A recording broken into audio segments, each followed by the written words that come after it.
Seção 7 da prova documental. Subseção 1 da força probante dos documentos. Artigo 405. O documento público faz prova não só da sua formação, mas também dos fatos que o escrivão, o chefe de secretaria, o tabelião ou o servidor declarar que ocorreram em sua presença. Artigo 406. Quando a lei exigir instrumento público, como da substância do ato, nenhuma outra prova, por mais especial que seja, pode suprir-lhe a falta. Artigo 407. O documento feito por oficial público incompetente ou sem observância das formalidades legais, sendo subscrito pelas partes, tem a mesma eficácia probatória do documento particular. Artigo 408. As declarações constantes do documento particular escrito e assinado ou somente assinado presumem-se verdadeiras em relação ao signatário. Parágrafo único.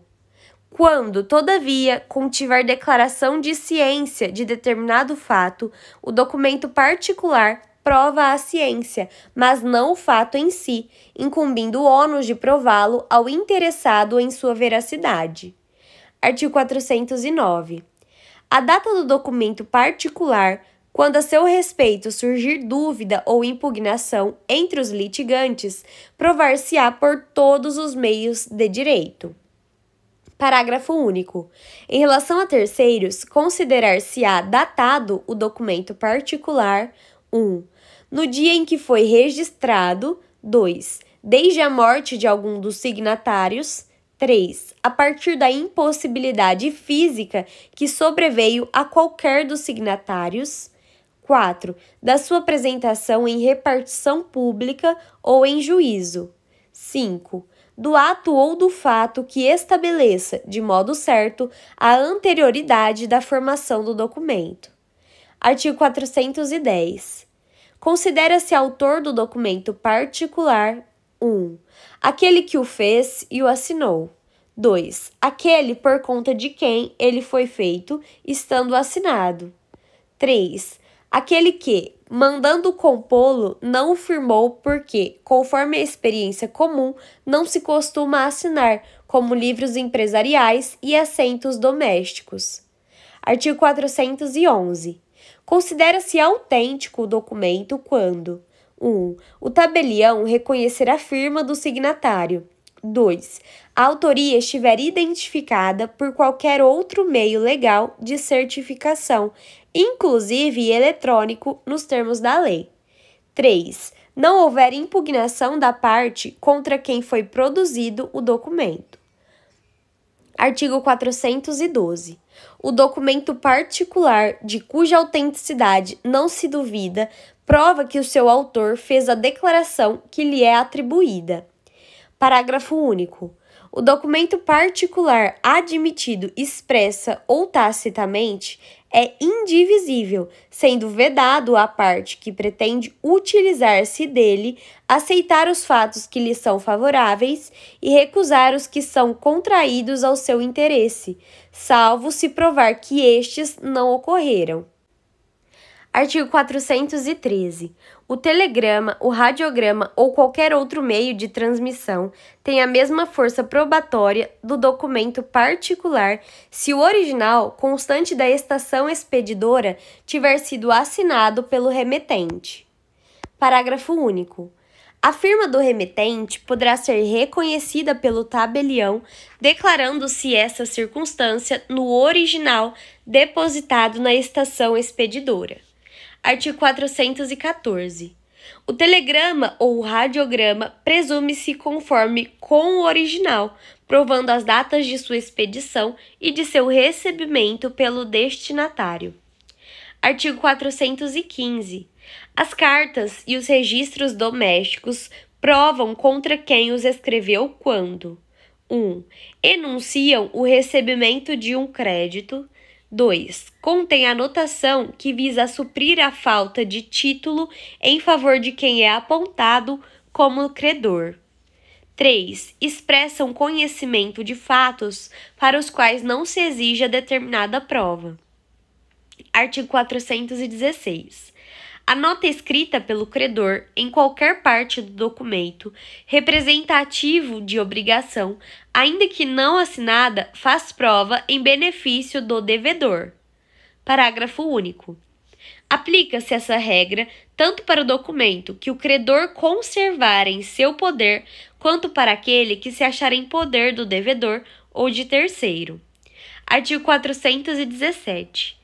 Os livros empresariais provam contra o seu autor, sendo lícito ao empresário, todavia, demonstrar por todos os meios permitidos em direito que os lançamentos não correspondem à verdade dos fatos. Artigo 418. Os livros empresariais que preencham os requisitos exigidos por lei provam a favor de seu autor no litígio entre empresários. Artigo 419. A escrituração contábil é indivisível e, se dos fatos que resultam dos lançamentos, uns são favoráveis ao interesse de seu autor e outros lhe são contrários, ambos serão considerados em conjunto como unidade. Artigo 420. O juiz pode ordenar, a requerimento da parte, a exibição integral dos livros empresariais e dos documentos do arquivo. 1. Na liquidação da sociedade. 2. Na sucessão por morte de sócios. 3. Quando e como determinar a lei. Artigo 421. O juiz pode, de ofício, ordenar à parte a exibição parcial dos livros e dos documentos, extraindo-se deles a suma que interessar ao litígio, bem como reproduções autenticadas. Artigo 422. Qualquer reprodução mecânica, como a fotográfica, a cinematográfica, a fonográfica ou de outra espécie, tem aptidão para fazer prova dos fatos ou das coisas representadas, se a sua conformidade com o documento original não for impugnada por aquele contra quem foi produzida. Parágrafo 1º. As fotografias digitais e as extraídas da rede mundial de computadores fazem prova das imagens que reproduzem, devendo, se impugnadas, ser apresentada a respectiva autenticação eletrônica ou, não sendo possível, realizada perícia. Parágrafo 2º. Se se tratar de fotografia publicada em jornal ou revista, será exigido um exemplar original do periódico, caso impugnada a veracidade pela outra parte. Parágrafo 3º. Aplica-se o disposto neste artigo à forma impressa de mensagem eletrônica. Artigo 423. As reproduções dos documentos particulares, fotográficas ou obtidas por outros processos de repetição valem como certidões sempre que o escrivão ou chefe de secretaria certificar sua conformidade com o original. Artigo 424. A cópia de documento particular tem o mesmo valor probante que o original, cabendo ao escrivão, intimadas as partes, proceder à conferência e certificar a conformidade entre a cópia e o original. Artigo 425. Fazem a mesma prova que os originais. 1.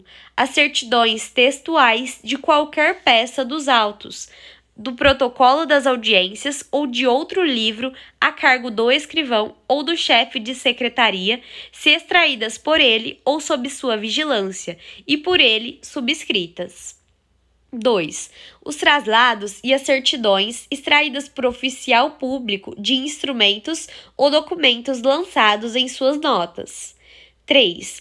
As reproduções dos documentos públicos, desde que autenticadas por oficial público ou conferidas em cartório com os respectivos originais. 4. As cópias reprográficas de peças do próprio processo judicial, declaradas autênticas pelo advogado sob sua responsabilidade pessoal, se não lhes for impugnada a autenticidade. 5. Os extratos digitais de bancos de dados públicos e privados, desde que atestado pelo seu emitente, sob as penas da lei, que as informações conferem com o que consta na origem. 6. As reproduções digitalizadas de qualquer documento público ou particular, quando juntadas aos autos pelos órgãos da Justiça e seus auxiliares, pelo Ministério Público e seus auxiliares, pela Defensoria Pública e seus auxiliares, pelas procuradorias, pelas repartições públicas em geral e por advogados, ressalvada a alegação motivada e fundamentada de adulteração. Parágrafo 1º. Os originais dos documentos digitalizados mencionados no inciso 6 deverão ser preservados pelo seu detentor até o final do prazo para propositura de ação rescisória. Parágrafo 2º. Tratando-se de cópia digital de título executivo extrajudicial ou de documento relevante à instrução do processo, o juiz poderá determinar seu depósito em cartório ou secretaria. Artigo 426. O juiz apreciará fundamentadamente a fé que deva merecer o documento, quando em ponto substancial e sem ressalva contiver entrelinha, emenda, borrão ou cancelamento. Artigo 427. Se essa fé do documento público ou particular, sendo-lhe declarada judicialmente a falsidade. Parágrafo único. A falsidade consiste em 1. Formar documento não verdadeiro. 2. Alterar documento verdadeiro. Artigo 428. Se essa fé do documento particular quando 1. For impugnada sua autenticidade e enquanto não se comprovar sua veracidade. 2. Assinado em branco, for impugnado seu conteúdo por preenchimento abusivo. Parágrafo único. Dar-se-á abuso quando aquele que recebeu o documento assinado com texto não escrito, no todo ou em parte, formá-lo ou completá-lo por si ou por meio de outrem, violando o pacto feito com o signatário. Artigo 429. Incumbe o ônus à prova quando 1. Se tratar de falsidade de documento ou de preenchimento abusivo, a parte que a arguir. 2. Se tratar de impugnação da autenticidade, a parte que produziu o documento.